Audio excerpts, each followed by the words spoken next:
j'ai décidé de vous redonner le choix de notre avenir parlementaire par le vote. Je dissous donc ce soir l'Assemblée nationale.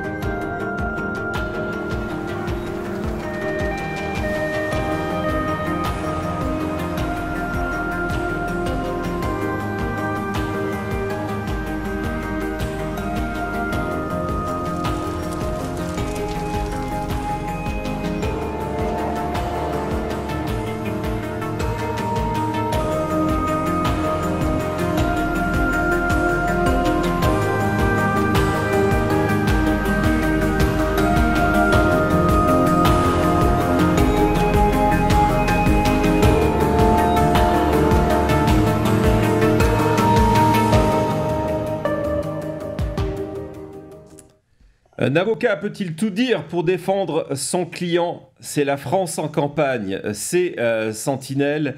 Maître Eolas, on travaille sans filet aujourd'hui, hein, vous avez remarqué, on passe d'une émission à l'autre en espérant que tout fonctionne de votre côté. Les joies et l'adrénaline du direct. Bonsoir Maître, est-ce que vous m'entendez? Bonsoir William, je vous entends fort bien et je suis vert de jalousie car je découvre que votre vote à vous va peut-être décider Ouais. du sort de l'élection américaine et peut-être du monde. Moi je sors d'une élection qui n'a servi à rien, je suis très jaloux de vous. À juste titre, j'y ai pensé en me disant, après ce qui vient de se passer en France et que nous avons chroniqué depuis cette dissolution de l'Assemblée nationale, d'essayer de dire aux gens, non, vraiment, votre vote compte, hein, allez voter, c'est extrêmement important. Bon, évidemment, c'est un résumé parce que votre vote compte. On se souvient, vous nous l'avez raconté, c'est en fait ces 3 blocs qui sont là, et donc cette décision de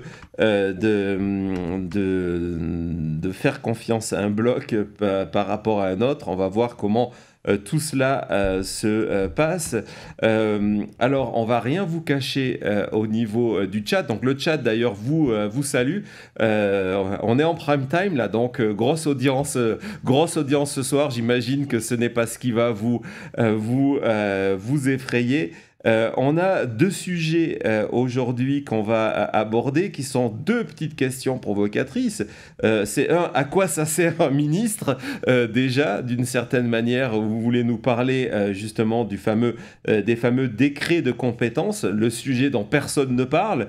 Et puis ensuite, on a évidemment, dans le cadre de l'affaire Pélico, ça a été vraiment un sujet qui a mis le feu, j'ai vu, aux réseaux sociaux, et pas que. J'ai vu des vidéos sur YouTube, j'ai vu des articles de presse qui est sur la problématique de la liberté d'expression et du métier d'avocat. Donc, vous avez envie de commencer par quel sujet, cher maître? Écoutez William, nous avons enfin un gouvernement, nous n'allons pas le bouder une seconde de plus. Et expédions cette affaire courante et puis ensuite nous pourrons parler du fond de la justice. Voilà, donc on va commencer par ça tout de suite. Lorsque on s'est écrit cette semaine et que je vous dis, est-ce que vous souhaitez parler du gouvernement, du nouveau gouvernement, vous m'avez dit que vous n'aviez pas grand-chose à dire, ce qui est bien, hein, c'est bien de dire non, on va pas meubler une émission lorsqu'on n'a pas quelque chose de particulier. C'est pas ce qu'on fait à Sentinelle, on vous apporte justement un éclairage particulier. Mais là, vous nous avez dit, en fait, il y a quelque chose qui m'intéresse dans cette histoire, c'est de rappeler à quoi ça sert un ministre et pourquoi les intitulés de leur poste, en fait, c'est que de la communication. Je dis, ah, ça y est, on est parti dans de la provoque. Et non, pas du tout. Et en me disant, non, mais en fait, ce qui compte, c'est plus que la liste que l'on a vue ces derniers jours, c'est une série de documents qui va sortir cette semaine et dont la presse ne parle jamais. Et je me suis dit, ah, là, il m'intéresse. Et donc, on dit, ouais, c'est les fameux décrets de compétences. Donc, on va parler de tout ça. On va retourner en arrière. Donc c'est quoi cette histoire en me disant, de dire voilà à quoi ça sert un ministre et quand même d'affirmer que les intitulés de leur poste, c'est que de la communication. On nous aurait menti. Pas vraiment, mais disons qu'on ne vous a pas détrompé.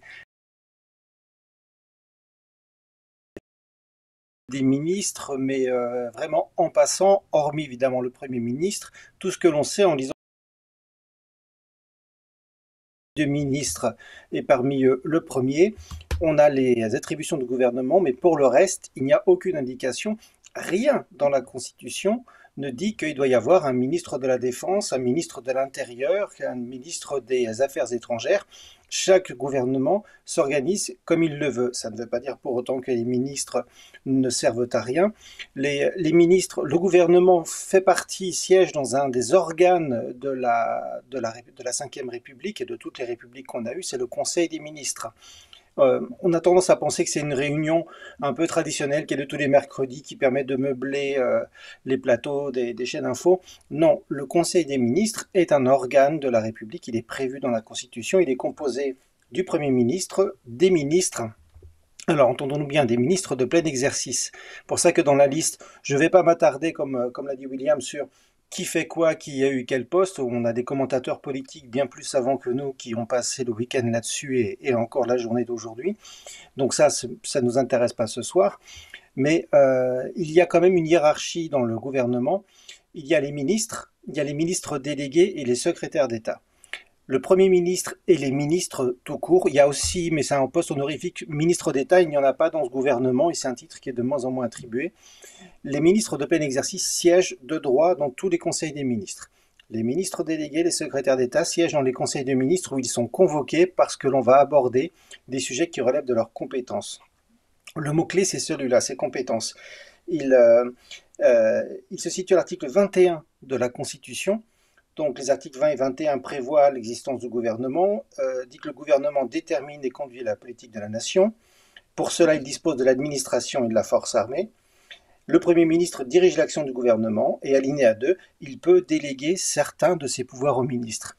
Voilà ce qu'est fondamentalement un ministre. Le Premier ministre exerce le pouvoir réglementaire, le pouvoir du gouvernement, et il délègue les compétences que lui donne la Constitution à des ministres. C'est pour ça que leur intitulé n'a aucune importance. La Constitution ne prévoit même pas que les ministres doivent avoir un quelconque intitulé et très souvent, c'est une occasion de faire de la communication. On se souvient, sous Mitterrand, il y a eu un ministre du temps libre parce que dans le programme, il y avait le passage des 40 aux 39 heures et la 5e semaine de congés payés. Pour que les gens puissent avoir du temps libre, eh bien on a créé un ministre du temps libre. On voit passer de temps en temps comme ça des ministères, soit qui ont des intitulés un peu bizarres, un peu rigolos, d'autres beaucoup plus sinistres. On se souvient du M3I, le ministère de l'immigration, de l'intégration, et il me manque le 3e I et tant pis, qui montrait, c'est une façon voilà, de dire quand je crée un ministère de l'immigration et de l'identité nationale, voilà le mot qui me manquait, ça c'est clairement un message politique qui est envoyé. Mais ce n'est que ça, c'est un message politique. Alors, qu'est-ce qui va sortir cette semaine? Alors, je dis cette semaine, je m'avance peut-être un peu. Normalement, ça sort dans la semaine qui suit la nomination du gouvernement. Mais on a vu que ces 3 derniers mois, on a battu tous les records historiques en la matière. Je me suis renseigné depuis la dernière émission. Le gouvernement qui avait mis le plus de temps à être nommé, c'était le gouvernement Pompidou de 1962, décidément. Qu'est-ce qu'elle est importante, cette dissolution de 1962. Il avait mis 8 jours pour faire son gouvernement, donc là on a éclaté tous les records, je crois qu'on atteint 14 ou 15. Donc voilà, c'est encore une fois, Emmanuel Macron rentre dans le livre Guinness des records avec un autre titre. Décidément, il faudra rebaptiser ça le livre Macron des records à la fin. Donc normalement, c'est cette semaine que ça devrait sortir, et ce sont des documents très importants. Vous n'en entendrez pas parler, alors c'est pas parce qu'on vous ment, ce n'est pas parce que c'est un complot, les complotistes ne sont pas chez eux sur cette chaîne, c'est tout simplement que c'est horriblement chiant à lire. Ça n'intéresse que les juristes, et comme tous les documents intéressants, c'est ceux qui intéressent les juristes. Ce sont les décrets par lesquels le Premier ministre va déléguer ses compétences, va déléguer son pouvoir. Ce sont ces décrets qui vont fixer la compétence et les moyens. C'est surtout ça qui est important, les moyens de chaque ministère. Alors, il n'y a pas beaucoup de mystère sur le ministère de l'Intérieur. On sait qu'il disposera de l'administration préfectorale, de toutes les sous-directions qu'il a. C'est toujours les mêmes. C'est une machine qui est bien huilée. Pareil pour le ministère de la Justice. Il n'y aura pas de révolution là-dessus. C'est sur les nouveaux ministères et les ministères qui ont disparu. Ce qui m'a fait penser à aborder ce sujet, c'est que j'ai vu beaucoup de personnes regretter la disparition du ministère dédié au handicap. Oui, Juste quelques semaines après les Jeux paralympiques, c'était exactement. vraiment, effectivement, c'est un message qu'on peut regretter. Mais j'invite ces personnes-là à regarder les décrets de compétences qui vont sortir, supposons-le cette semaine. Je pense que oui, je vais vous dire pourquoi après. Parce qu'on verra, ils verront quel est leur ministre, quel est le ministre qui est en charge de la question du handicap. Parce que cette question ne va pas disparaître de l'action du gouvernement, elle va être attribuée Je voudrais faire à un des ministres. une petite pause là. Oui, Je suis assez d'accord avec vous. Je pense que cette compétence va être attribuée à quelqu'un et on va le voir. Mais tout à l'heure, on parlait de ce mouvement qui est né, je pense aussi, peut-être je me trompe, mais j'ai le sentiment que ça remonte aussi aux années 80 avec le ministre du temps, du temps libre. Et puis, on voit, il y a une volonté de dire dans ces instituts de ministres, c'est une priorité du gouvernement. C'est un point important du gouvernement. Et donc, même si on se dit, OK, on va retrouver ça plus tard dans le décret, dans les décrets de compétences, c'est quand même assez incompréhensible de ne pas avoir mis en avant que c'était surtout en plus au lendemain des Jeux paralympiques, de dire voilà, c'est un sujet important qui tient à cœur du gouvernement en termes de communication. Pour moi, c'est presque une faute de communication, même si on va le retrouver quelque part dans ce fameux décret de compétences, c'est une erreur de communication de ne pas dire, bah, tiens, sur ce terrain-là, ce nouveau gouvernement sera aussi présent, même si après il est. C'était juste une parenthèse, une petite parenthèse en termes de communication. oui. Je ne sais pas si ce que vous en pensez de votre côté. Mais William, vous savez combien j'aime vos parenthèses, donc je ne vous reprocherai jamais d'en faire. Mais oui, point de vue communication, c'est très probablement une erreur. Là-dessus, la communication, c'est un terrain sur lequel, qui n'est pas le mien, qui n'est pas mon domaine de spécialité, sur lequel je ne vais pas m'engager, même si on va parler communication un peu tout à l'heure. Mais oui, de ce point de vue-là, c'est une. Alors, est-ce que c'est une bourde? Je pense que ça a été réfléchi. Est-ce que c'est un message que veut envoyer le gouvernement? La réponse arrivera dans les mois qui viennent, tout d'abord avec ces décrets de compétences. On verra si c'est refilé à un ministre complètement subalterne, parce que plus que les intitulés, il y a une chose qui est importante, par contre, c'est un ordre protocolaire, c'est l'ordre dans lequel les ministères sont annoncés. C'est pas par ordre alphabétique, c'est un ordre protocolaire, et c'est important parce que tout à l'heure on parlait du Conseil des ministres. Le Conseil des ministres, en principe, se réunit tous les mercredis à 10 heures, depuis Louis XIV, s'il vous plaît. C'était le conseil d'en haut, c'est ainsi qu'il s'appelait à l'époque, à 10 heures, et il est sur une table très très longue, tout en longueur. Le président s'assoit au milieu de la table, au milieu de la longueur, parce que c'est comme ça, à cette place-là, elle est stratégique. C'est la place d'honneur dans les dîners d'ailleurs, c'est là où on peut plus facilement s'adresser à tout le monde. Il a à ses côtés le secrétaire général de l'Élysée, en face de lui le Premier ministre, et ensuite les ministres sont par ordre protocolaire. Donc ça veut dire que les ministres qui ont été nommés en premier, dont le nom a été annoncé en premier par le secrétaire général de l'Élysée, siégeront plus près du président. Ils entendront mieux ce qu'il a à dire et surtout, le président les entendra mieux. Et donc je suis ravi de savoir que c'est le ministre de la Justice qui est le number one parmi les number two, qui sera assis tout près du président de la République et pourra lui glisser des choses à l'oreille, tandis que les ministres qui ont été nommés à la fin seront en bout de table et auront les plus grands mal à se faire entendre, puisque les téléphones sont interdits en Conseil des ministres. Il est même interdit d'y prendre des notes. Tout ce qui s'y dit est confidentiel.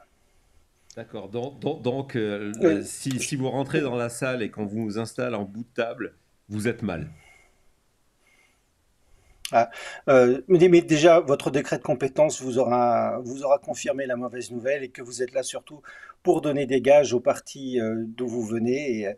Et en plus, c'est le président de la République qui préside le Conseil des ministres, donc c'est lui qui distribue la parole. Autant dire que s'il n'a pas envie de vous entendre et que vous êtes assis en bout de table, vous êtes parti pour vous ennuyer un long moment, surtout que vous n'avez même pas droit de jouer à Candy Crush ou quoi que ce soit. Donc voilà, c'est pour ça on les voit parfois sortir en tirant un peu la tronche. Pourquoi je pense que le décret de compétences vont sortir cette semaine? D'abord, ça fait partie intégralement de la discussion préparatoire de nomination de tel ou tel ministre. Je veux créer tel ministère. Qu'est-ce que vous voulez mettre dedans? Non, je ne suis pas d'accord. Et puis vendredi, il y a un séminaire du gouvernement, c'est-à-dire un conseil des ministres sans le président de la République, qui aura lieu pendant 3 heures à Matignon. Ce séminaire n'aurait pas de sens si les ministres n'avaient pas déjà leur feuille de route et leur décret de compétences. Donc, je prends le pari. Jusqu'à présent, j'ai eu de la chance, je ne me suis pas trompé. Ce sera peut-être la première fois, mais je prends le pari que d'ici la prochaine émission, le week-end prochain ou la semaine prochaine, nous aurons les décrets de compétences de chaque ministre. Vous voyez, c'est vraiment une émission sans filet aujourd'hui, William, vous avez raison de le dire. Ouais, et donc j'imagine que les enveloppes budgétaires sont également liées à ce fameux décret de compétences, et plus vos compétences sont, on va dire comment, sont limitées, en tout cas de moindre importance, plus votre enveloppe rétrécit, c'est ça? Oui, le mot que tous les ministres n'ont pas envie de lire dans les décrets de compétences, c'est que lorsqu'ils voient qu'ils travaillent avec tel autre ministre, c'est-à-dire tel autre ministre, ils ont à leur disposition l'administration qui relève d'un autre ministère. Ça veut dire que ils doivent demander à tel autre ministre, s'il te plaît, est-ce que tu peux me prêter quelques attachés d'administration centrale pour travailler là-dessus. Et le ministre principal lui donne les moyens qu'il veut bien, sachant que par derrière, il peut dire aux gens, vous êtes bien gentil, mais vous arrêtez de travailler sur son rapport, j'ai besoin de vous à tel ou tel endroit. Quand on n'a pas son administration propre, c'est déjà un signe que il va falloir ramer particulièrement pour obtenir ça. Et puis pour la question des gros sous, qui je pense va être très importante dans ce gouvernement qui n'a pas caché qu'il était là pour faire des économies. Ça ne relève pas tant des décrets de compétences, même si c'est déjà un avant-goût de la sauce à laquelle on va être mangé. Mais il y a ensuite ce qu'on appelle les arbitrages budgétaires qui vont être faits, qui sont rendus par le Premier ministre. Ça donne l'occasion de grandes engueulades avec le ministre en charge. Généralement, c'est le ministre de l'économie et des finances, qui va décider comment on va répartir ça, sachant que là, il va y avoir un demi-tour au frein à main sur l'autoroute, parce que le gouvernement précédent a commencé à continuer à expédier les affaires courantes, c'est-à-dire qu'il a reconduit le budget précédent, donc il y a déjà des arbitrages qui ont été faits, il va falloir refaire tout ça. Voilà, ça va. Le séminaire risque d'être un peu plus agité. Petit détail aussi qui n'en est pas un, mais qui nous intéresse directement. La photo de famille du gouvernement sera faite vendredi à l'occasion de ce séminaire gouvernemental. Ça veut dire que le président de la République ne sera pas sur la photo. Or, ça n'était arrivé que lors des précédentes cohabitations.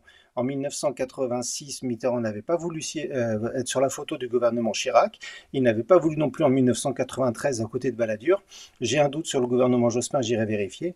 Mais l'absence d'Emmanuel Macron veut dire qu'il considère que c'est quand même un gouvernement de cohabitation, même s'il a ouvert son dictionnaire des synonymes pour trouver tout autre mot que le C-word, mais c'est un aveu tacite que ce n'est pas un gouvernement qui se veut hiérarchiquement soumis au président de la République, et donc on sera dans, disons-le nous, cohabitation, puisque nous avons notre liberté d'expression. Ouais, et donc là, pour le coup, c'est une opération de communication. Sa non-venue, sa non-présence sur cette photo. Et sur la photo, est-ce qu'ils sont également placés par compétence ou on les passe par taille? Normalement, c'est par ordre protocolaire. Mais comme ça se fait sur le perron, alors d'habitude ça se fait sur le perron de l'Élysée, c'est-à-dire la partie qui donne sur le jardin où il y a 3 marches, donc les plus petits peuvent prendre une position où on les voit un peu mieux. Il y a aussi des ministres qui jouent un peu des coudes. Normalement, c'est l'ordre protocolaire qui est respecté, c'est-à-dire qu'à la droite du Premier ministre doit se trouver le garde des Sceaux, ministre de la Justice, Monsieur Michel Migaud, que je salue s'il nous écoute ce soir. Pensez à l'aide juridictionnelle, Monsieur le ministre. Voilà, message personnel. Et vu que vous avez ce record en termes de paris pour l'instant qui est en cours et que la rédaction de Maintenant Média est à Las Vegas, la question c'est ce gouvernement, et après on va passer à notre prochain sujet, ce gouvernement, vous le voyez en fonction pendant plus ou moins de 3 mois? Plus. Je pense il va passer, s'il est là, c'est que toutes les consultations ont été faites et qu'à minima, le groupe Rassemblement National a signé un pacte de non-agression et ne votera pas une éventuelle motion de censure. Je pense qu'une motion de censure va être très rapidement déposée par un parti de gauche, je dirais au hasard, mais là sans risque de me tromper, LFI. Euh, la suite du calendrier, c'est le 1er octobre. Le 1er octobre, c'est le premier jour de session parlementaire qui s'ouvre le premier jour ouvrable du mois d'octobre. Le 1er octobre, ce sera le jour de discours de politique générale, c'est-à-dire que le Premier ministre va prendre la parole devant l'Assemblée pour un discours où il va expliquer à quelle sauce il va nous manger dans les 12 prochains mois. Chaque président de groupe pourra ensuite réagir pour dire combien il a trouvé ce discours visionnaire et génial ou au contraire complètement antidémocratique et déconnecté de la réalité. Voilà, vous n'avez pas besoin de regarder les réactions des différents chefs de groupe, je vous les ai déjà données. Là aussi, j'ai pas beaucoup de mérite, hein, c'est les mêmes à chaque fois. Et alors ensuite, je pense que très rapidement, un dixième des députés, donc il en faut 58, de LFI va déposer une motion de censure qui doit être débattue dans les 48 heures. Elle sera rejetée sans grand mystère, puisque même si le Parti socialiste devrait la voter, mais évidemment, Ensemble pour la République, le groupe macroniste, les quelques députés, les républicains, vont évidemment soutenir le gouvernement et le Rassemblement national devrait s'abstenir, donc la motion ne passera pas. Il va passer la fin de l'année à préparer le budget qui passera sans aucun doute à coup de 49.3, donc on aura encore des motions de censure qui seront déposées. Et je pense qu'il devrait tenir jusqu'au 30 juin, qui, rappelons-le, est l'échéance où le président de la République retrouvera son pouvoir de dissolution. Il verra, cette fois-ci, j'espère qu'il tiendra compte de la situation politique avant d'appuyer sur le bouton rouge. Mais d'ici là, je pense que l'Assemblée a fait son deuil et a compris que ce sera ce gouvernement pour un an qui vienne. J'ai du mal à imaginer une crise ministérielle dans les mois qui viennent, mais la réalité a toujours beaucoup plus d'imagination que moi. Voilà, et c'est comme ça que nos sentinelles viennent de découvrir que le prénom de Maître Éolas, c'est Nostradamus, Maître Nostradamus Éolas. Bravo, très bien. Allez, on fait une petite pause et puis justement, on va écouter votre position d'avocat sur ces questions de la liberté d'expression et jusqu'où on peut défendre un client. Est-ce qu'on peut tout dire? Est-ce qu'on peut tout faire?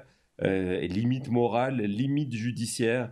C'est dans Sentinelle et c'est dans quelques secondes. À tout de suite.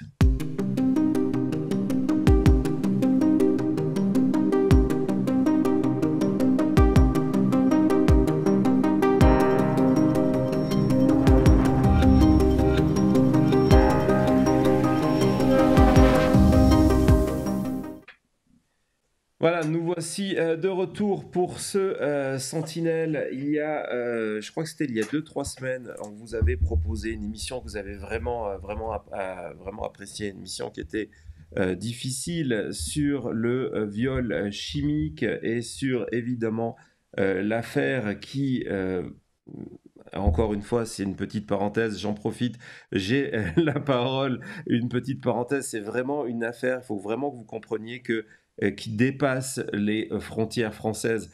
C'est, je crois, de mémoire, depuis très longtemps de mon côté en tout cas, que je vois une affaire qui est chroniquée quasiment au quotidien dans les médias américains. Les médias sérieux, il y a des articles fréquemment dans le New York Times, dans le Washington Post, les chaînes américaines en parlent. J'ai regardé, c'est pareil en Allemagne, c'est pareil aux États-Unis, c'est pareil du côté de l'Espagne. Donc c'est une affaire qui, par son ampleur, par son horreur, dépasse les frontières françaises. Donc, on vous avait fait présenté une émission que je vous recommande évidemment de Sentinelle si vous découvrez ce soir ce nouveau format de cette France en campagne où on fait le tour de tout ce qui est affaires judiciaires, politiques, constitutionnelles avec Maître Eolas. Et donc, on avait tenté de mieux comprendre le mécanisme judiciaire, ce qui nous avait aussi amené dans une autre émission à nous interroger sur la disparition des jurys populaires. Vraiment, allez écouter cette émission sur la disparition des jurys populaires remplacés peu à peu par que des magistrats. D'ailleurs, c'est aussi un vrai problème, un vrai sujet de réflexion dans cette espèce d'idéal démocratique qui nous unit tous ici parmi les sentinelles. Et évidemment, ces dernières semaines, vous n'avez pas, même ces derniers jours, vous n'avez pas échappé à tout ça avec une énorme polémique autour des déclaration des avocats de la défense, pour le coup, qui viennent donc défendre des personnes qui sont accusées d'avoir violé Gisèle Pelicot alors qu'elle n'était pas consciente, elle était droguée par son mari. Et donc ça ouvre toute une série de questions sur cette liberté d'expression et jusqu'où peut aller un avocat. Et donc, évidemment, on s'est dit que ça serait extrêmement intéressant d'avoir l'avis d'un avocat. On avait un petit peu abordé ce sujet, vous aviez un petit peu abordé ce sujet en introduction de notre émission sur l'affaire des viols de Mazan, mais vous avez le sentiment que ça serait bien de revenir sur ce sujet-là. Est-ce que vous pouvez d'abord commencer par ça? Pourquoi revenir sur ce sujet-là et cette question de la profession en fait d'avocat, parce qu'on est au cœur de la profession des avocats, j'imagine, et de ce thème de la liberté d'expression?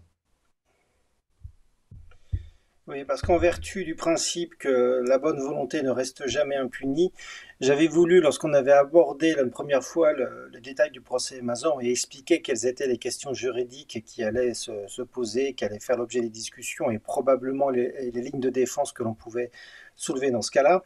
Donc, je prenais la défense de la défense et je disais aux sentinelles qui nous écoutent, vous allez sûrement entendre dans la bouche des avocats des propos, ça avait déjà commencé, des propos qui vont déplaire, qui vont agacer, qui vont irriter, qui vont peut-être même vous mettre en colère, mais c'est la nécessité du libre exercice de la défense. Et il a suffi pour que je dise ça, pour que dans les jours qui viennent, j'assiste à un spectacle assez désolant de la part de certains avocats de la défense, pas tous, loin de là.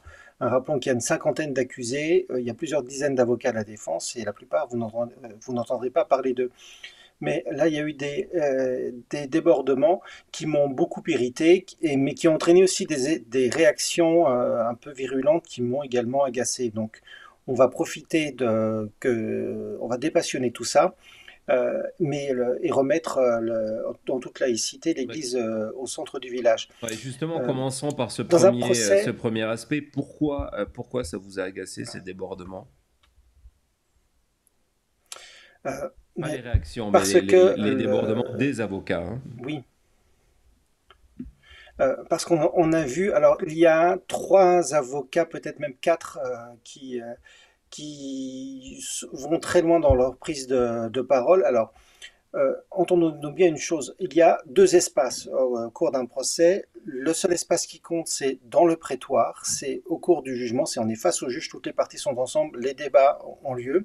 Et là, il doit y avoir une certaine liberté de parole et il y a un droit d'irriter, de choquer et d'agacer. Ça fait intégralement partie de la défense. Elle ne doit pas être contrainte par la menace ou par la violence à se taire.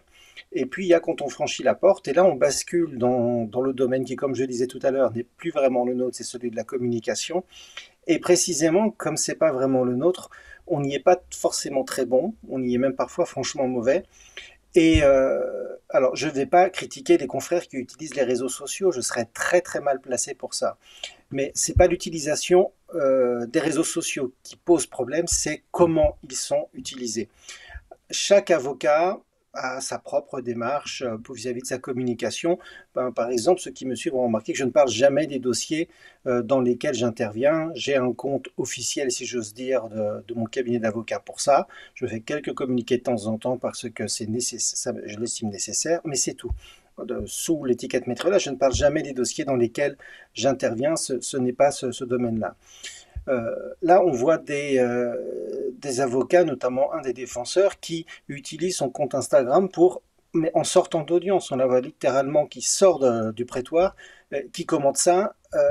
Alors, c'est bien de créer une proximité avec ses auditeurs, mais elle leur parle comme si elle parlait à des copines avocates, c'est-à-dire les impressions qu'on a à la sortie d'audience, on peut les partager entre nous, mais là, c'est au grand public, et sur un ton vraiment comme si elle allait commenter la dernière émission de télé-réalité. Quand on est face à des faits d'une telle gravité, d'un impact mondial auquel vous avez rappelé, ce genre de comportement complètement décalé ne peut que choquer ceux qui assistent à ça et ne comprennent pas. Et effectivement, un avocat n'a pas, au sorti de la salle, à raconter ça. En plus, on la suit jusqu'au parking dans sa voiture. Elle continue alors qu'elle conduit, d'ailleurs, c'est pas bien du tout non plus. Tout est mauvais là-dedans, et la forme et le fond.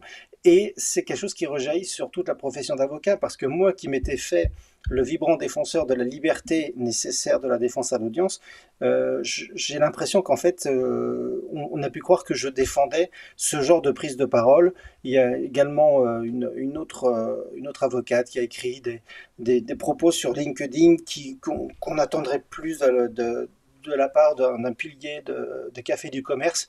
Il y a il y a des vrais dérapages. Alors évidemment, tout le monde s'interroge, qu'est-ce qui peut nous arriver, qu'est-ce qui peut nous arriver? Je vois une lueur de curiosité dans votre regard, cher William, donc je vais répondre immédiatement. D'abord, quelles sont les obligations des avocats? On n'a pas une liberté absolue, y compris dans le prétoire. On a une immunité qui s'appelle l'immunité de la robe. L'immunité de la robe, elle est à l'article 41 de la loi du 29 juillet 1881. C'est une date qui est importante pour tous les avocats. C'est la loi fondamentale de liberté de la presse. Tous les journalistes la connaissent puisque généralement ils sont poursuivis au titre de cette loi. C'est la loi qui réprime notamment la diffamation et l'injure publique. Entre autres délits, ce sont tous les délits qui se commettent par communication au public. On écrit quelque chose, on le diffuse, et cette diffusion, le contenu de ce message est potentiellement délictuel. Donc, à la barre, y compris quand c'est reporté par la presse, un avocat ne peut pas être poursuivi pour diffamation, ni pour injure, ni même pour outrage. On ne peut pas commettre d'outrage à quelque partie que ce soit. Si j'interroge un policier un peu durement, et ça m'arrivait à des barres d'assises, je suis tranquille. Bon, j'ai jamais eu besoin de les insulter non plus, mais j'ai cette arme à ma disposition, on ne peut pas me poursuivre. C'est vraiment une immunité légale, on ne peut pas me poursuivre pour ça. Ça ne veut pas dire que je peux le faire, que c'est bien de le faire, et que c'est une bonne stratégie. Mais je n'ai pas à trembler quand je prends la parole. Je peux dire ce que j'ai à dire de la façon qui me paraît la plus opportune. Néanmoins, on est tenu par la police de notre profession, c'est la déontologie. On est tous inscrits, c'est obligatoire, à un ordre. On ne peut pas exercer la profession d'avocat si on n'est pas inscrit au tableau d'un ordre. Pour ma part, c'est l'ordre des avocats de Paris. Le bâtonnier, c'est un de nos confrères que nous élisons pour un mandat de 2 ans, est l'autorité de poursuite. C'est une de ses nombreuses fonctions, et c'est lui qui engage les poursuites disciplinaires, c'est lui qui instruit, c'est-à-dire qui mène une enquête disciplinaire, qui réunit les preuves, qui établit le dossier, sur la base duquel il va décider s'il y a lieu ou non de poursuivre. Sans aller jusqu'à déclencher la poursuite disciplinaire, il a un pouvoir qu'on appelle d'admonestation paternelle. C'est le petit coup de fil, ou bien passez me voir à mon bureau, cher confrère, on ferme la porte, et là il nous engueule un bon coup, il nous remonte les bretelles, mais ça ne va pas plus loin. Si on dit, bon, oui, d'accord, monsieur le bâtonnier, cher confrère, j'ai compris ce que vous avez à dire, je ne recommencerai plus, ça peut s'arrêter là. Si par contre des faits très graves ont été commis, qui sont des violations des termes de notre serment et de nos principes essentiels, il peut décider de porter l'affaire devant le conseil de discipline. Alors il y a une réforme il y a quelques années, avant il y avait un conseil de discipline au sein de chaque ordre. Le problème c'est que il y a 180, je crois, barreaux en France. Paris est pentagruélique. La moitié des avocats de France sont au barreau de Paris. Et quand je dis le barreau de Paris, c'est bien Paris intramuros, c'est à l'intérieur du périphérique. Si on franchit le périph', on arrive dans les ressorts des tribunaux de Créteil, de Nanterre et de Bobigny. Donc vraiment, c'est les 20 arrondissements de Paris, 37 000 avocats. La moitié des avocats de France sont à Paris. À côté de ça, il y a des barreaux qui ont quelques dizaines de membres, qui se connaissent forcément tous dans ces cas-là, vous imaginez bien. C'est difficile de faire un conseil de discipline impartial dans ces conditions-là. Donc il y a une réforme qui a porté ça au niveau régional. Il y a un conseil de discipline qui est composé de membres élus de tous les barreaux de la région. Comme ça, il y a moins cette difficulté des confrères qui pourraient se connaître et avoir des relations personnelles avant. Donc là, c'est le bâtonnier du barreau d'Avignon, où c'est le bâtonnier de l'avocat en question, qui doit faire son travail. Les poursuites disciplinaires sont toujours confidentielles. Il n'y a aucune annonce qui est faite sur le fait que des poursuites sont engagées parce que la réputation de l'avocat, c'est son principal actif économique. On ne peut pas laisser des plaintes comme ça ou des annonces de poursuites qui, si ça se trouve, finiront classées sans suite bien plus tard, nuire à la réputation de quelqu'un, à la ternir. Donc c'est complètement confidentiel. Donc, et n'interpellez pas les bâtonniers sur Twitter, ça ne sert à rien. Si vraiment vous avez le comportement d'un avocat qui vous gêne, c'est une lettre recommandée, c'est le seul moyen de saisir le bâtonnier du différend que vous avez avec un avocat ou d'un comportement qui vous paraît anormal. Ouais, il est possible, il est probable. Allez-y. Ce que j'allais vous demander, c'est que cette procédure, le bâtonnier, c'est une décision personnelle. Il se dit, bah tiens, j'estime qu'il y a un excès du rôle de l'avocat dans sa communication, donc là dans le cas de l'affaire Bellico, ou c'est parce qu'il reçoit des plaintes et que par rapport à ces plaintes, des plaintes de qui? Des plaintes des avocats de la partie d'en face, des citoyens, et il décide d'agir à ce moment-là. C'est quoi la motivation, le point de départ qui ferait que cette procédure, une procédure disciplinaire, qu'elle passe simplement du remontage de bretelles ou plus, soit lancée?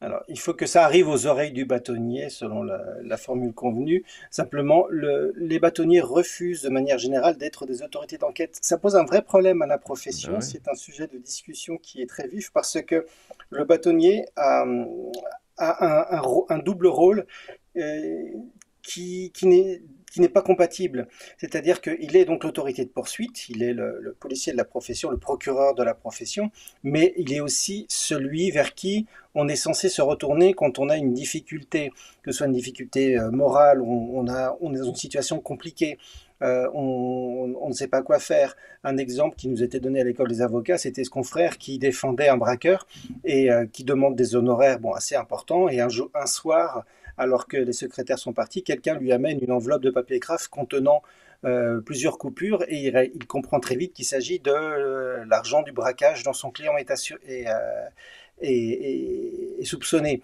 Donc, les billets étant marqués, s'il en dépensait le moindre, il attirait l'attention. Mais que pouvait-il faire s'il les gardait? Il était receleur. Enfin, il se retrouvait dans une situation très compliquée. Il était allé voir son bâtonnier qui l'avait débarrassé de ça en disant, voilà, donnez-moi cet argent, vous ne pouvez pas le garder, vous vous mettez dans l'illégalité. Demain, je le porterai au procureur de la République en me disant que quelqu'un, mais je ne lui dirai pas qui parce que c'est couvert par le secret professionnel, m'a remis cette somme d'argent qui est manifestement objet de ce vol. Voilà, je le restitue à la société, mais vous n'en saurez pas plus de ma part. Et ce confrère s'est ainsi tiré de ce mauvais pas. Mais vous voyez que si le bâtonnier est l'autorité de poursuite, vous n'avez plus envie d'aller le voir quand vous êtes dans une difficulté comme ça. Donc voilà, c'est un grand sujet de discussion. Ouais. Pour l'affaire qui nous occupe, on peut supposer et espérer que le bâtonnier d'Avignon a déjà décroché son téléphone et aller dire gentiment mais fermement à ses confrères qu'il faudrait peut-être qu'ils changent leur attitude. Toujours est-il que l'audience a repris, il ne semble plus y avoir de tels écarts, donc voilà, on peut espérer, on verra dans les jours qui viennent. Mais en aucune façon, ça je tiens à le dire à Sentinelle qui se poserait la question, non, ça ne relève pas de l'activité normale de la profession d'avocat, et tous les confrères, que ce soit les associés de mon cabinet ou d'autres confrères avec qui je discute habituellement, on est tous assez accablés de voir ça. Maintenant, je ne peux pas ne pas prendre la défense malgré tout de ces confrères. Qu'est-ce qu'ils peuvent faire qu'on se retrouve dans cette situation-là? Il faut garder à l'esprit ce que c'est qu'un procès d'assises, puisque ce procès, même devant la Cour criminelle départementale, ce sont des règles d'assises. Il y a un effet bulle, ce que j'appelle l'effet bulle dans un procès d'assises. C'est quelque chose de très très prenant. Je vous avais encouragé, je vous renouvelle mes encouragements, à aller assister à un tel procès. Vous verrez que même vu du public, même sans connaître personne, vous serez très vite happé par cette histoire et vous aurez envie d'en connaître le dénouement. Imaginez ce que c'est que pour un avocat qui travaille sur ce dossier parfois depuis des années. Ça fait 4 ans que cette affaire a été découverte et c'est à l'instruction, avec la pression qui monte à l'approche du procès, et tout à coup, ça y est, la session s'ouvre, et vous ne vivez plus, vous ne respirez plus que par ce dossier. Vous avez très peu de temps à consacrer, mais normalement, un procès d'assises ne dure que quelques jours, 3 mois. Là. Imaginez le procès des attentats de 2015 qui a duré 9 mois. Vous ne vivez plus que pour ça et vous êtes du coup dans une bulle. Le matin, vous arrivez au palais de justice, l'audience reprend, vous partez tard le soir, vous révisez vos notes pour les auditions des témoins du lendemain, vous allez vous coucher, vous vous réveillez et vous retournez dans la salle d'audience. Il n'y a plus que ça, vous êtes une sorte de microcosme, de petit univers qui se crée et on peut, si on ne fait pas attention, si on n'a pas assez de recul, si on n'a pas parfois dans son entourage des gens qui disent chef, cher confrère, mon amour, tu fais des conneries, il peut arriver qu'on décroche de la réalité, surtout pour un procès qui a un tel impact, qui attire autant de monde. Imaginez ce que c'est aussi.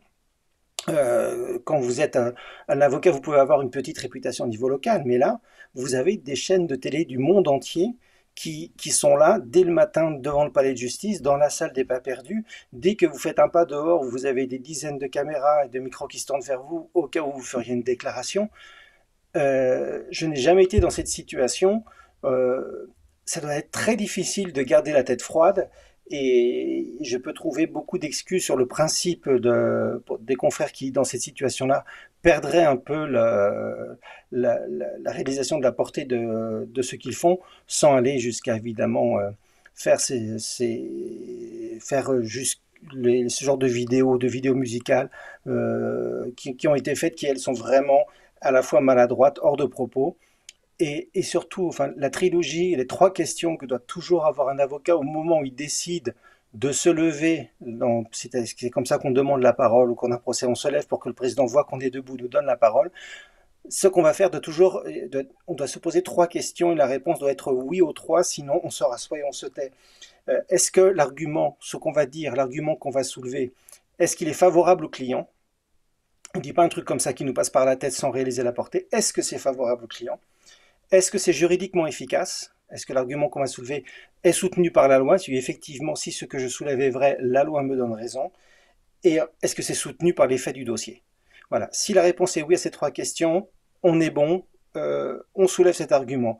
S'il y a un seul non parmi ces 3 questions, il faut se rasseoir et se taire et recommencer à réfléchir sur comment présenter la défense.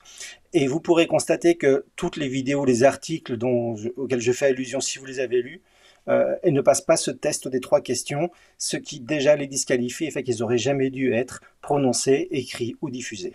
Mais justement, et même si je vous rejoins parfaitement sur la double analyse, hein, sur la nécessité et le fait que c'est des situations un petit peu extrêmement complexes, cet effet bulle, cette pression médiatique, l'opportunité aussi publicitaire, hein, on peut en parler pour certains avocats, et le fait que il y a des débordements qui ne sont pas acceptables dans les propos.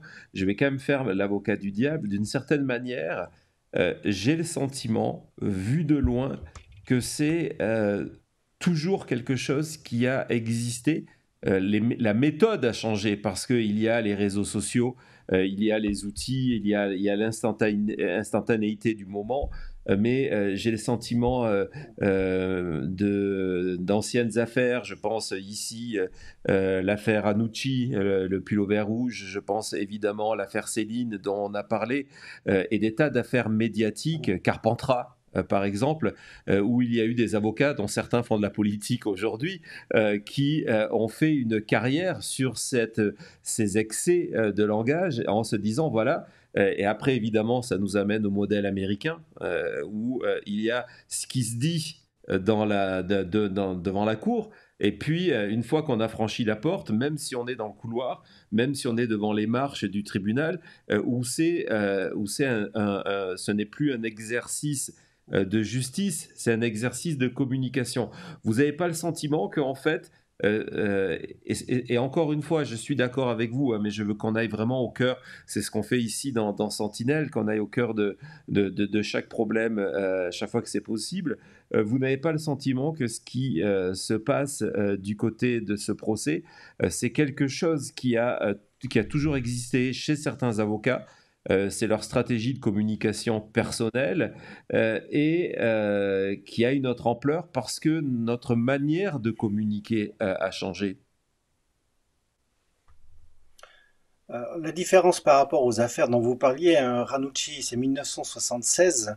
L'affaire Céline Jourdan, moi j'ai la date du procès 1992, mais je crois que les faits remontaient à 1987, 1988, quelque chose comme ça.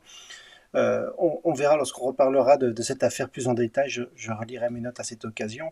À l'époque, il y avait quand même un sacré filtre pour accéder à ce porte-parole, qui étaient les médias, mais c'était les médias eux-mêmes. Les journalistes tendaient leur micro ou pas, et même s'ils tendaient leur micro, ils pouvaient décider de ne pas diffuser les propos qui leur paraissaient trop aberrants ou sans intérêt. Aujourd'hui, ce filtre a disparu puisque nous sommes tous chacun nos propres diffuseurs.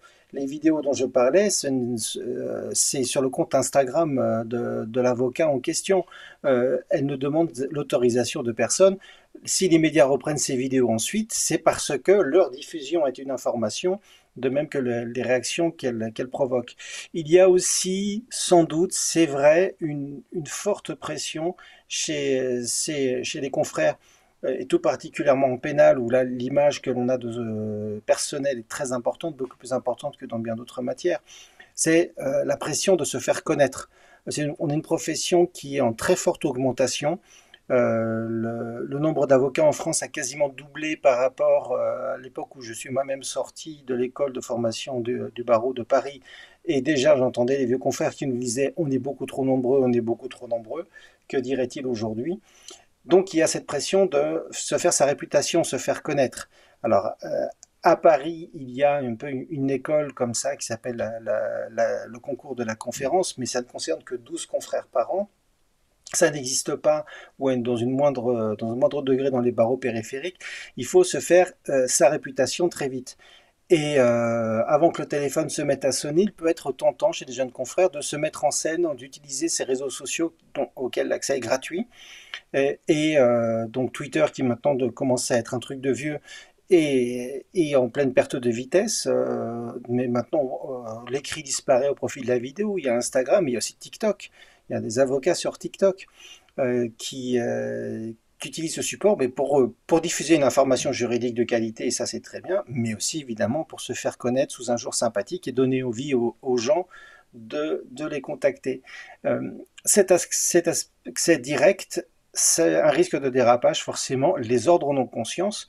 L'ordre de Paris a créé une commission numérique qui surveille tout ça et qui convoque régulièrement des confrères, soit pour leur poser des questions. J'ai eu l'occasion de comparaître devant cette commission, pas en tant qu'accusé ou quoi que ce soit, mais parce qu'ils avaient plein de questions à poser sur ma vision des réseaux sociaux. Quelques confrères aussi sont convoqués pour leur demander des explications sur tel ou tel comportement. Mais encore une fois, à Paris, 37 000 avocats, on a plusieurs centaines de salariés au barreau, on peut effectuer une veille permanente. Ce n'est pas possible dans des barreaux d'une moindre taille. Et on a une organisation nationale qui nous représente, le Conseil national des barreaux, qui n'est pas compétente en la matière, qui ne peut que donner des conseils. Donc on est face à une nouvelle forme de dérapage déontologique. Et ce qui est frappant, c'est que ces jeunes confrères, quand ils sont convoqués par les commissions, ils tombent des nues. Ils ne réalisaient pas, expliquait-il, en quoi ce qu'ils faisaient n'était pas conforme à la déontologie parce qu'ils voient plein d'autres le faire. Oui, mais ces autres en question ne sont pas des avocats et un avocat ne peut pas se comporter comme un youtubeur moyen. Donc, et la plupart le comprennent très bien et rectifient leur comportement ou le cessent s'il est trop problématique. Et voilà, c'est une nouvelle forme de dérapage déontologique auquel on est assez massivement confronté, mais dont la profession se saisit. Donc il y a une régulation qui se fait. et qui, j'espère, va se faire en la matière parce que je ne peux pas imaginer que ce comportement perdure jusqu'au mois de décembre. Non, et justement, par rapport à ce comportement, et donc au-delà de cet aspect, je trouve que c'est très intéressant ce que vous venez de dire, que certains ne se rendent même pas compte, parce que c'est un langage qui est générationnel aussi, donc ils trouvent que c'est normal parce que ça se fait par d'autres, quel que soit leur statut, pas d'avocat, mais des youtubeurs, etc., etc. Mais moi, lorsque j'ai vu ce qui s'est passé ces dernières semaines, ces propos, ces conférences de presse, cette pression médiatique, l'utilisation des réseaux sociaux, je me dis comment on assure que le procès ne vienne pas contaminé, ne soit pas contaminé par tout ça, par tout ce qui se passe à l'extérieur. Comment on fait de la cour ce lieu où le débat, la recherche de vérité, hein, parce que l'idée elle est là, la recherche de vérité soit exercée malgré les pressions, malgré cette explosion de sentiments d'attaque, d'utilisation malsaine, ces dérapages à l'extérieur. Comment on protège la cour? Comment on protège cette recherche de vérité? C'est la tâche écrasante du président de la cour d'assises ou de la cour criminelle départementale. J'ai déjà eu l'occasion de le dire et j'aurai à nouveau l'occasion de le dire, le plus gros point faible du Code de procédure pénale français, c'est de faire reposer une telle responsabilité sur le président seul. Ça demande des qualités assez extraordinaires. Heureusement, le président n'est pas tout seul.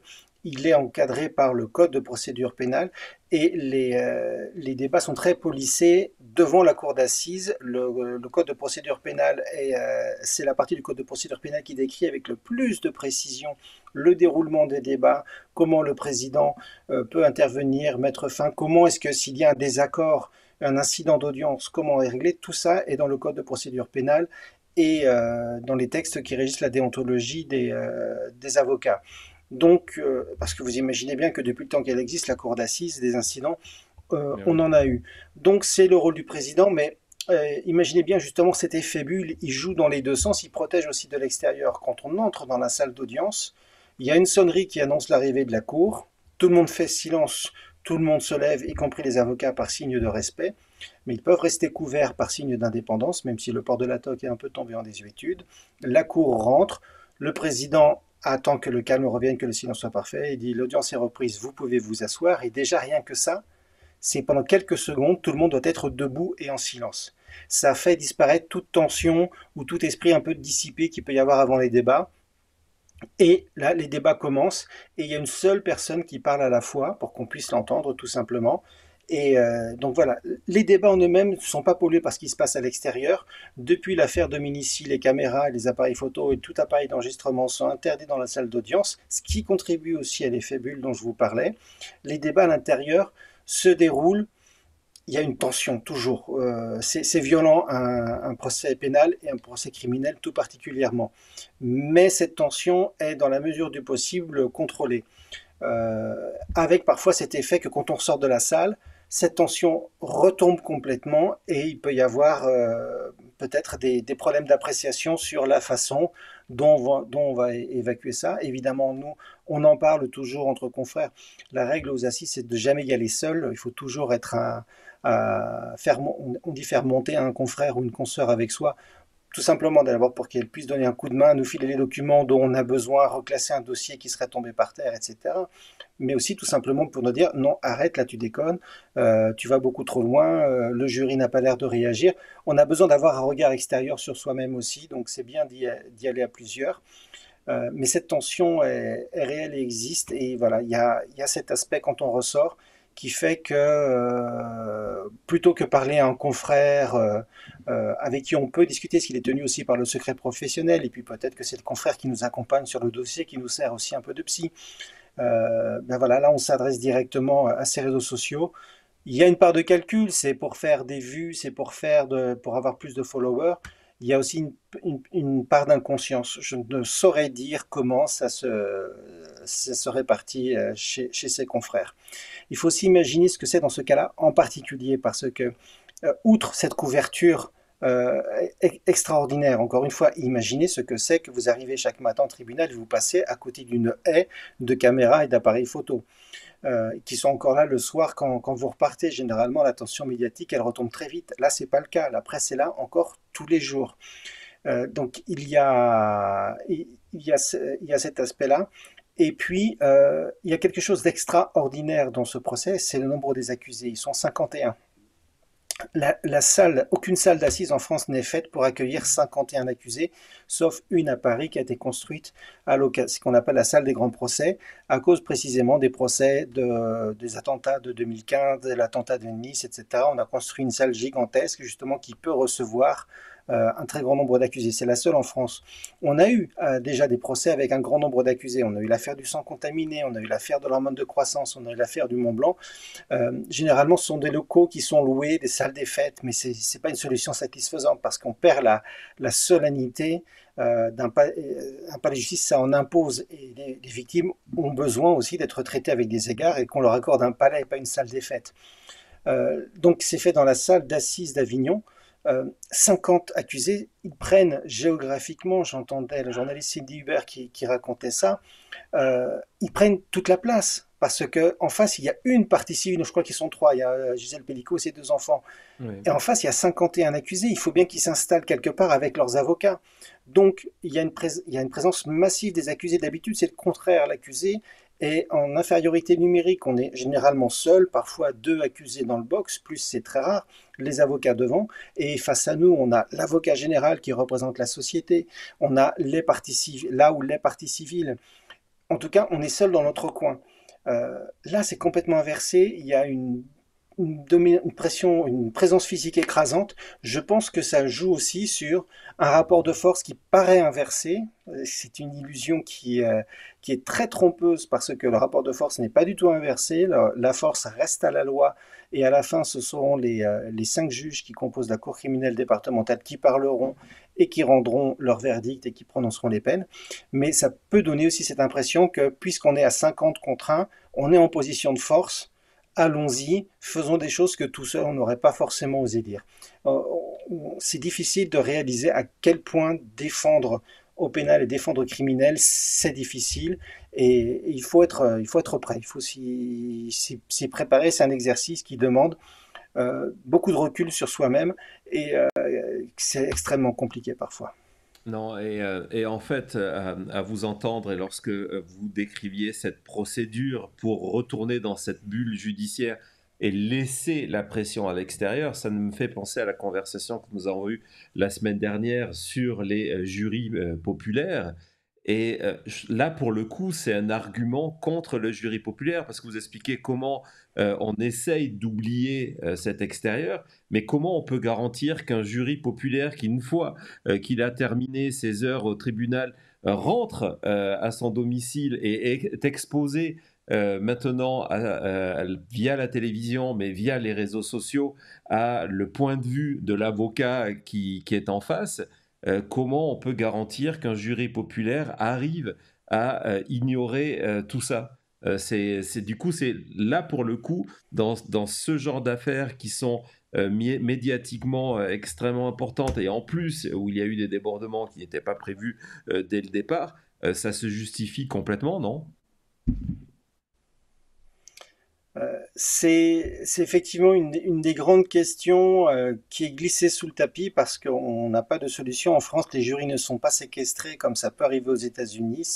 Aux États-Unis, le juge peut décider de séquestrer. Le terme est violent, mais c'est sequestrated, c'est le terme qui est utilisé en anglais. Donc les jurys ne rentrent pas chez eux le soir, se voient retirer leur téléphone, sauf qu'il leur est remis pendant une durée limitée pour qu'ils puissent appeler leur famille. Pas de journaux, pas de télévision, pas de radio, pour justement qu'ils soient dans cette bulle et ne soient pas influencés de l'extérieur. Vous imaginez que sur un procès qui dure très longtemps, ça devient extrêmement problématique. Et les juges n'y ont recours qu'avec prudence. En France, ça n'est pas possible. Le seul moment où le jury est séquestré, c'est pendant le délibéré. Dès que les débats sont terminés, le jury se retire immédiatement et doit revenir avec un verdict. Ça avait même amené dans une affaire aussi colossale qui avait été jugée à Angers, où il y avait aussi un très très grand nombre d'accusés. Ça avait été jugé en même temps que l'affaire Doutreau, c'était des faits similaires, sauf que là, il n'y avait pas d'accusés acquittés. Et ils ont été hébergés plusieurs jours dans la caserne de l'école du génie d'Angers parce qu'ils ne pouvaient pas rentrer chez eux, ils ne pouvaient pas se séparer. Ça aurait été une cause de cassation si les jurés étaient rentrés chez eux, donc ils doivent rester ensemble jusqu'à délibérer. Il y avait plusieurs centaines de questions à répondre, ça avait pris plusieurs jours, mais ça s'était passé sans incident. Mais c'est uniquement quand la Cour se retire pour délibérer, elle ne peut pas se séparer avant d'avoir rendu un verdict. Sinon, voilà, on ferme les yeux et on espère que ça n'influera, on sera pas trop. Il peut y avoir une tentation chez les avocats d'essayer d'influencer l'opinion publique parce que parmi l'opinion publique, parmi les spectateurs qui entendront, qui verront tout ça, qui nous entendront, qui liront nos tweets, il y aura peut-être nos futurs jurés. Je n'ai pas connaissance d'un cas où on ait démontré que c'était une stratégie efficace. Parce que de l'affaire Pellico, si elle va en appel, et il est possible qu'elle aille en appel parce que c'est une affaire où il risque d'y avoir des peines très lourdes qui vont être prononcées. On peut aller jusqu'à 20 ans et je pense qu'il y aura des peines à 2 chiffres. Si ça va en appel, il y aura un jury en appel. La cour d'assises d'appel est compétente pour les appels de la cour criminelle départementale. Donc il y a peut-être aussi ce calcul, peut-être que c'est moi qui essaie de rationaliser ça, de manière démesurée, mais il y a cette volonté de faire passer le message auprès de l'opinion publique que les faits sont plus compliqués que ça, que la victime n'est pas aussi pure qu'elle le prétend. Comme ça, on espère que parmi les futurs jurés de la cour d'assises d'appel, il y en aura qui seront déjà convaincus que la victime est trop belle pour cette affaire. Voilà, peut-être. Je ne sais pas si ce genre de calcul fonctionne. Mais voilà, ça peut être une stratégie aussi, puisque cette stratégie, par contre, existe et est employée aux États-Unis. Oui, on a eu exactement la même problématique autour, et on l'aura encore autour des procès Trump. Pour le procès à New York, les jurys pouvaient rentrer chez eux, mais ils avaient ordre de pas parler de l'information et d'éviter les réseaux sociaux et d'éviter faire des recherches sur Google, etc. Ils n'étaient pas séquestrés. On avait vu dans l'affaire O.J. Simpson, c'est le cas. Souvent, les crimes de la mafia, les gros crimes, ce sont des jurys le jury est séquestré. Là, ce n'était pas le cas. Mais cette tentation de ce qu'on appelle taint jury pool, donc contaminer le fameux pool où va être tiré au sort les membres du jury. Donc ça, c'est vraiment un enjeu. Et effectivement, les avocats aux États-Unis pensent toujours et prévoient toujours, les appels sont quasiment automatiques après, surtout dans ce genre d'affaires. Et donc, énormément de leur communication pendant le procès, mais à l'extérieur aussi, est pensée à cette étape suivante. Mais bon, comme vous l'avez aussi remarqué, depuis quelques jours, intervention du bâtonnier ou pas, ça s'est calmé au niveau des interventions, des débordements à l'extérieur de certains. Et reprécisons encore une fois, parce que j'ai vu passer que c'était les avocats des 51 inculpés. C'est certains avocats de la défense, ce n'est pas systématiquement tous les avocats de la défense qui sont partis dans cette stratégie-là ou dans ces erreurs dans ces erreurs-là. Ok, très bien. Est-ce que Je, vous avez je des tiens à procès? préciser, Ouais, William, allez-y, je vous en prie. oui, parce que là, j'ai critiqué beaucoup de mes confrères, donc je vais aussi faire des compliments.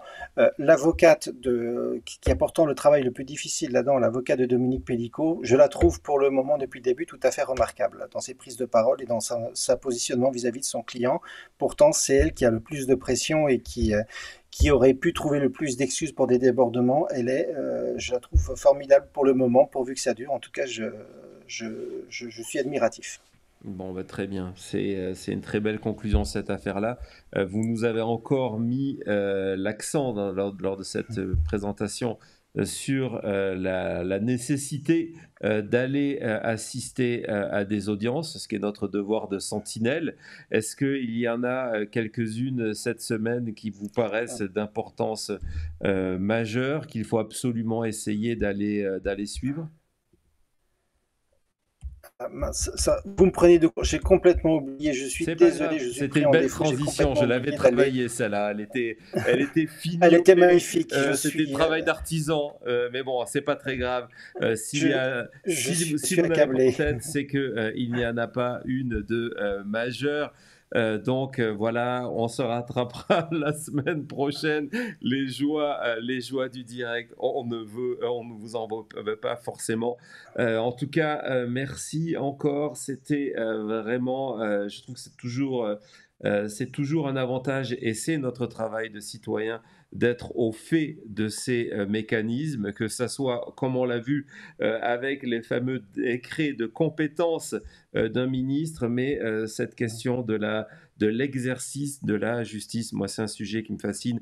Vous avez mentionné l'affaire Dominici, qui a été mon premier ouvrage, a été consacré à l'affaire Dominici, ma première enquête, et effectivement, ces relations quasi incestueuses par moments entre avocats, policiers et médias, avec les caméras. Lors du procès, il y avait des micros et les haut-parleurs étaient à l'extérieur de la salle d'audience et on pouvait entendre tout ça. Il y a eu de très très nombreux excès qui ont été commis au long de cette affaire, et quand je parle de relations incestueuses, c'était dans évidemment tout ce qui était la procédure d'enquête avant, etc. Un jour, on fera d'ailleurs une émission sur l'affaire Dominici, et je serai heureux d'entendre votre vision d'avocat de cette affaire-là. En tout cas, si ça vous intéresse, je ne sais pas, peut-être que ce n'est absolument pas le cas. Si, si, mais alors si vous avez écrit un ouvrage là-dessus, je sens que c'est moi qui vais vous écouter et non pas le contraire, parce que vous la connaissez probablement beaucoup, beaucoup mieux que moi, mais en tout cas on pourrait échanger là-dessus avec plaisir. C'est quelque chose qui m'a toujours, et encore à ce jour, surpris et mis dans l'incompréhension, c'est que ni en faculté de droit, pour ceux qui se destinent vers les carrières judiciaires, ni dans les écoles de formation professionnelle, c'est-à-dire les dernières années, avant de sauter dans le grand bain et d'aller dans des vrais prétoires défendre des vrais accusés face à des vrais juges, il n'y a pas aucun analyse de ces affaires pourtant riches d'enseignements, toutes les erreurs qui ont été commises, il y a tant à prendre d'elles. Et très souvent, quand je parle de l'affaire Roman, puisque c'est comme ça qu'on appelle maintenant l'affaire Jourdan, je vois beaucoup de confrères qui ouvrent des yeux ronds et des magistrats aussi qui n'en ont jamais entendu parler. Donc oui, il y a un vrai travail pédagogique à faire qui peut nourrir nos deuxièmes parties de Sentinelle, puisqu'on se dirige vers ce modèle-là où on fait une première partie politique, une deuxième partie juridique et judiciaire. Ces affaires-là peuvent apprendre des choses aux professionnels, mais aussi au grand public. Et notamment, j'ajoute à la liste une affaire dont vous n'avez jamais entendu parler, l'affaire Vamara Kamagaté. Je vous en parlerai parce qu'en plus, j'ai eu la chance de rencontrer monsieur Vamara Kamagaté. Et c'est une affaire qui, pour moi, devrait être enseignée à l'École nationale de la magistrature, à tous les futurs juges, tellement c'est une affaire qui part complètement banale au départ, et qui a révélé tellement de choses sur les dysfonctionnements de notre système. Je crois que je vous ai mis en appétit, cher Sentinelle. Pour quelqu'un qui a commencé cette émission en disant sur les deux sujets, aussi bien le sujet politique que le sujet du judiciaire, qui n'était pas un expert en termes de communication, sacrée leçon de teasing.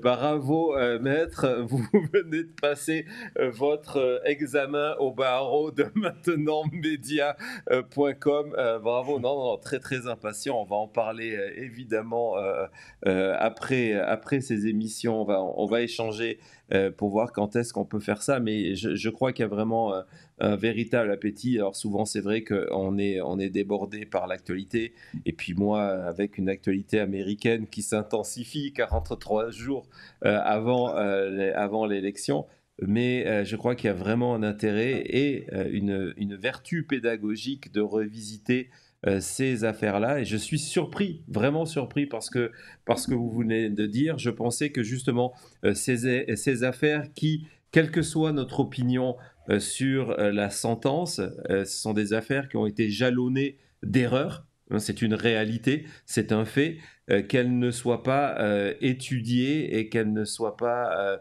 disséquée par les avocats et par la justice en général pour éviter de les commettre à nouveau. Donc on va faire ce travail-là. Ça va être notre nouvelle mission de Sentinelle. En tout cas, ça va être super passionnant. En tout cas, Maître, merci encore une fois de votre présence. C'est toujours extrêmement apprécié. J'ai vu que votre emoji est apparu dans le chat. C'est encore le moment. On se retrouve très vite. On va coordonner une journée très prochainement. Est-ce que vous avez un mot de la fin? Bien oui, pour conclure sur le sujet du jour, je vais vous lire un texte de loi assez rare, mais vous verrez qu'il a son importance ici. C'est précisément c'est l'article 3 du Code de déontologie des avocats qui rappelle les obligations déontologiques des avocats. L'avocat exerce ses fonctions avec dignité, conscience, indépendance, probité et humanité, dans le respect des termes de son serment. Il respecte en outre, dans cet exercice, les principes d'honneur, de loyauté, d'égalité, de non-discrimination, de désintéressement, de confraternité, de délicatesse, de modération et de courtoisie. Il fait preuve à l'égard de ses clients de compétence, de dévouement, de diligence et de prudence. C'est un miracle qu'avec tout ça, on arrive encore à dire quelque chose. Ouais, c'est vrai aussi. Merci beaucoup. C'était Sentinelle. À très vite, Maître. On se retrouve tout de suite après les sentinellos chutistes qui sont présents pour conclure cette émission et parler un petit peu de Melania Trump que j'ai mis de côté. Elle va pas être contente dans notre première partie d'émission qui était sur le Nebraska. Ouais, passionnant. À très vite, Maître. Merci beaucoup. Au revoir.